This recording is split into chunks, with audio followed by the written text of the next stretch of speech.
Narco test, permission granted. Kind of you sir.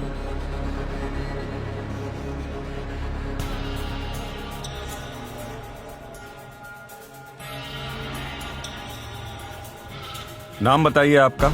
मेरा नाम lieutenant colonel Prasad Purohit है। आप किस संस्था के साथ काम कर रही हो? मैं अखिल भारतीय विद्यार्थी परिषद की महामंत्री हूँ। मैं इंडियन आर्मी में लेफ्टिनेंट कर्नल हूँ। विश्व हिंदू परिषद दुर्गा वाहिनी की मुखिया हूँ।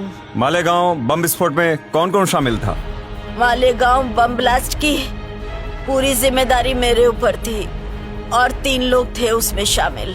दहशतवाद और आतंकवाद बढ़ाना क्या ये देश के खिलाफ नहीं है? ये इंडिया हमारा देश नहीं है। हमें आर्यवर्त ब्राह्मण राष्ट्र का निर्माण करना है। ये काम आप कब से कर रहे हो? हमने 2002 से इस बम ब्लास्ट का नियोजन किया था। बम ब्लास्ट और आतंकी हमले मुस्लिम संगठन नहीं बल्कि हम करते हैं। खुद बम ब्लास्ट करते हो और इसका इल्जाम मुस्लिम संगठन पे क्यों लगाते हो? एक तो हमें पुलिस से बचना है और दूसरा हमें मुसलमानों को देशद्रोही साबित करना हमारा काम है। इस बम ब्लास्ट में कितने संगठन शामिल हैं? सनातन अभिनव भारत, अखिल भारतीय विद्यार्थी परिषद, विश्व हिंदू परिषद, ये इसमें शामिल है। ये करने के पीछे आपका क्या मकसद है? 2024 में हमारा सपना आर्यव्रत ब्राह्मण राष्ट्र लाना है। भारतीय संविधान खत्म हो जाएगा और मनुस्मृति का ब्राह्मण राज्य शुरू हो जाएगा। जय आर्यव्रत ब्राह्मण राष्ट्र।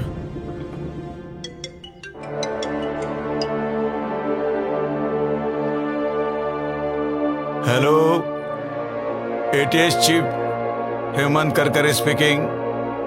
हाँ, क्या कल सुबह? ठीक है, मैं आज ही के फ्लाइट से आ जाता हूँ रात को। कल सुबह मैं ऑफिस में आ जाऊंगा, बता देना। जय हिंद। मैं कम इन sir?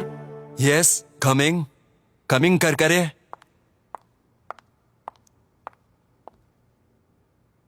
Good morning sir. Good morning, sit down please. Thank you sir.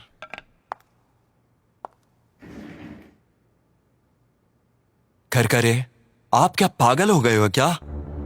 Malegaon case में कर्नल पुरोहित, प्रज्ञा सिंह ठाकुर, इनके ऊपर आप देशद्रोह का इल्जाम लगा रहे हो, उनको अरेस्ट कर रहे हो। आपको मालूम है वो आरएसएस के लोग हैं। आरएसएस के लोगों के रग रग में देशभक्ति भरी हुई है और आप उन पर देशद्रोह का मुकदमा चला रहे हो, उनको अरेस्ट कर रहे हो। शर्म आनी चाहिए आपको। सर, मैंने कोई गलत काम नहीं किया। मेरे पास उनके खिलाफ पुख्ता सबूत है सर। दिमाग ठिकाने पर नहीं है आपका। पुख्ता सबूत मिले कहते हो? Sir, Pragya Singh Thakur, lieutenant colonel Prasad Purohit और दयानंद पांडे के लैपटॉप में हमारे देश के खिलाफ बगावत के पुख्ता सबूत मिले हैं सर। प्रज्ञा सिंह ठाकुर और लेफ्टिनेंट कर्नल प्रसाद पुरोहित, इन्होंने नार्को टेस्ट में कबूला है सर। हमें मालूम नहीं नार्को टेस्ट मैनेज की जा सकती है? नहीं सर, नार्को टेस्ट बिल्कुल सही है, शक की कोई गुंजाइश नहीं सर।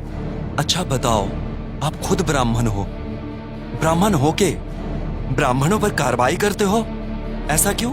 जन्म से भले ही मेरी जाति ब्राह्मण हो, लेकिन भारतीय संविधान के मुताबिक भारत में रहने वाले सभी नागरिकों की जाति भारतीय जाति होती है, चाहे कोई बौद्ध हो, मुस्लिम हो, सिख हो, ईसाई हो या लिंगायत हो। मैं कुछ नहीं जानता।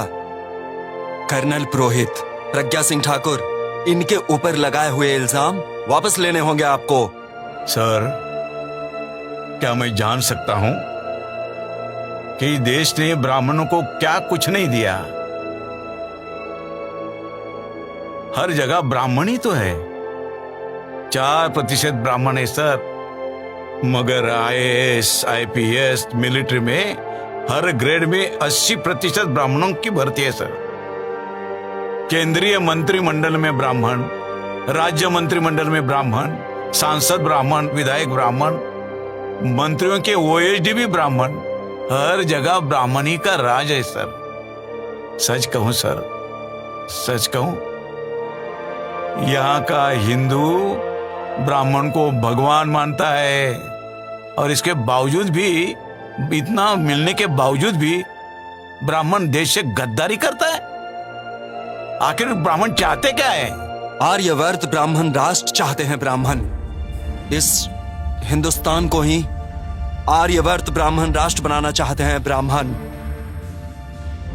उनको सत्ता का टुकड़ा नहीं, पूरी सत्ता ही चाहिए, एब्सोल्यूट पावर। समझे? आपको ये मंजूर है सर? मेरी भी यही ख्वाहिश है। हरगिज नहीं सर। आरएसएस, सनातन, अभिनव भारत, विश्व हिंदू परिषद, प्रज्ञा सिंह ठाकुर और साथी मेरे देश के दुश्मन है सर, और मैं अपने देश के दुश्मनों को कभी माफ नहीं कर सकता। तड़पा तड़पा के मारूंगा देश के गद्दारों को, यही मेरा इरादा है सर।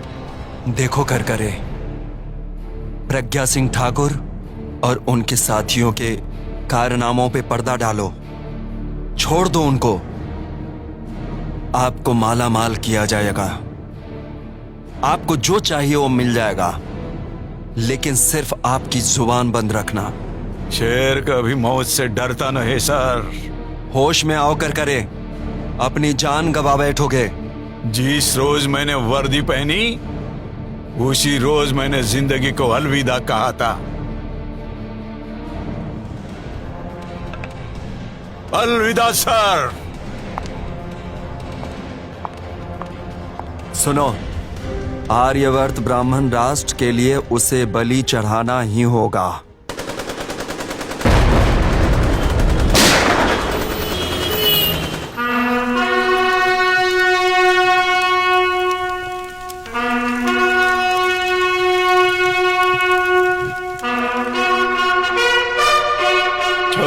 नवंबर 2008 26 नवंबर 2008 में मैं आपके लिए शहीद हो गया, और मैंने आपको आगाह भी किया था कि आरएसएस, अभिनव भारत, अखिल भारतीय विद्यार्थी परिषद, विश्व हिंदू परिषद, सनातन, ये सब हमारे राष्ट्र के शत्रु है, दुश्मन है। मैंने आपको आगाह किया था, मैंने ये भी बताया था कि इनका ख्वाब यहां पर आर्यवर्त ब्राह्मण राष्ट्र बनाने का है। जाग उठो। मगर मैं देख रहा हूं कोई भी जागा नहीं है। ये ब्राह्मण आप में से किसी को हिंदू मानता नहीं, आपको गुलाम मानता है, बेवकूफ गुलाम। ब्राह्मण अपने आप को भगवान मानता है और आपको राक्षस मानता है। जाग उठो, इनको ब्राह्मण राष्ट्र लाना है, संविधान बर्खास्त करना है, क्योंकि ब्राह्मण समता नहीं चाहता। ब्राह्मण अपने आप को श्रेष्ठ समझते हैं और ये हमेशा असंतुष्ट रहते हैं। इनको इस भारत देश को आर्यवर्त ब्राह्मण राष्ट्र बनाना है। साथियों, आप सोचते होंगे कि मेरा बलिदान बेकार जाएगा। मैं आपको आगाह करना चाहता हूं, अगर आप नींद से जागे नहीं तो आप सबका नुकसान हो जाएगा। आप देख रहे हो कि मोदी नाम के शख्स ने हमारे देश के सभी उद्योग बेच डाले, इसलिए schedule caste, schedule tribe, OBC और अल्पसंख्यक, इनको नौकरी मिलने वाली नहीं है। उनकी अगली नस्ल भिखारी होने वाली है। जागो, अभी समय ये कह रहे हैं अब की बार 400 पार। मैं तो कहूंगा, आपको कसम दिलाता हूं, जब भी कोई बोलेगा अब की बार 400 पार, तो आपने कहना है कि अब के बार 100 जूते मार। हमको हमारा देश बचाना है, और आरएसएस के समय जो भी है वो हमारे देश के दुश्मन है। यहाँ schedule caste, schedule tribe, OBC Buddhist, Muslim, Christian, Sikh और लिंगायत ये सब इस देश के मालिक है, और इस देश के मालिक कभी देश से गद्दारी नहीं कर सकते। गद्दारी करने वाले ये सभी लोग हैं। इन सभी लोगों से सावधान रहना है, यही मैं कहता हूं। 2024 को जागो। मैं जाग उठा, मैंने जगाने की कोशिश की, बलिदान किया। अब आपको बलिदान नहीं करना है, आपको सिर्फ बटन दबाना है और बीजेपी के खिलाफ वोटिंग करना है।